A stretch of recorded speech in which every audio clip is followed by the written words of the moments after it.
Oke, nama saya Akti Wijaya. Eee, saya merupakan mahasiswa dari salah satu perguruan tinggi negeri di Surabaya. Jenis kelamin saya laki-laki, umur saya 24 tahun, dan status saya belum menikah.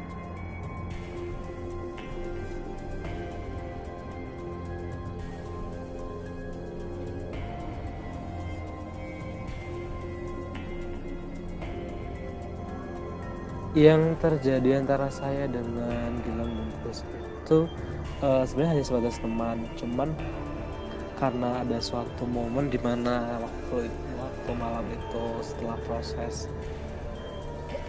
proses penutupan acara PPKMB Universitas, saya memang sempat mampir dan istilahnya tidur di kos milik yang bersangkutan. Nah, memang waktu itu tidak ada hal-hal yang mencurigakan dari Gilang. Semua tampak wajar sehingga sampai saya terbangun dan saya menyadari bahwasannya saya telah ditutup oleh jarik. Di situ saya kemudian merasa ada yang aneh dan ada yang janggal. Apalagi saya sempat merasa bahwasannya Gilang juga menyentuh beberapa bagian vital saya dan juga mencoba untuk mengeksplorasi tubuh saya. Dan kondisi waktu itu saya memang nggak bisa berontak karena memang sepertinya saya sudah kena obat tidur. Kejadiannya ini sekitar tahun 2015, tepatnya saya waktu itu masih semester 1 dan itu setelah penutupan PPKMB Universitas. Jadi sudah 5 tahun berselang dan memang ternyata kasus ini baru sangat heboh saat ini. Saya rasa dia mungkin memang memiliki kesempatan dan memang sudah mengincar saya dari awal pertama kali masuk kuliah.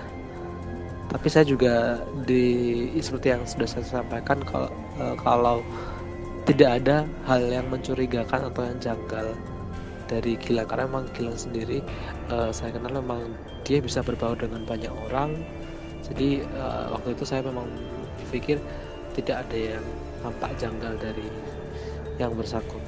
Kronologi ceritanya seperti yang saya jelaskan tadi. Jadi memang waktu itu saya memang sempat kenal dekat dengan Gilang dan memang sempat istilahnya ya kami pergi kuliah bareng dan segala macam, dan juga sempat menjadi istilahnya teman curhatnya kayak begitu. Dan waktu itu memang kondisi waktu saya belum ngekos di daerah sekitar UNER, dan memang saya waktu itu memang sempat masih tinggal dengan saudara saya. Dan waktu itu memang ketika kami berangkat ke kampus C pun memang kami bersama-sama, dan waktu itu kami pulang juga bersama-sama dan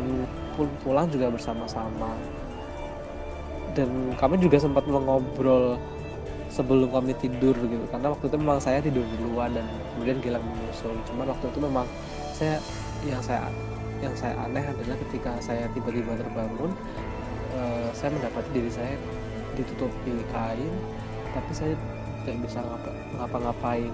Jadi kayak benar-benar lemes gitu, kayak mau bangun tuh nggak bisa, terus kayak mau melek pun juga agak susah gitu.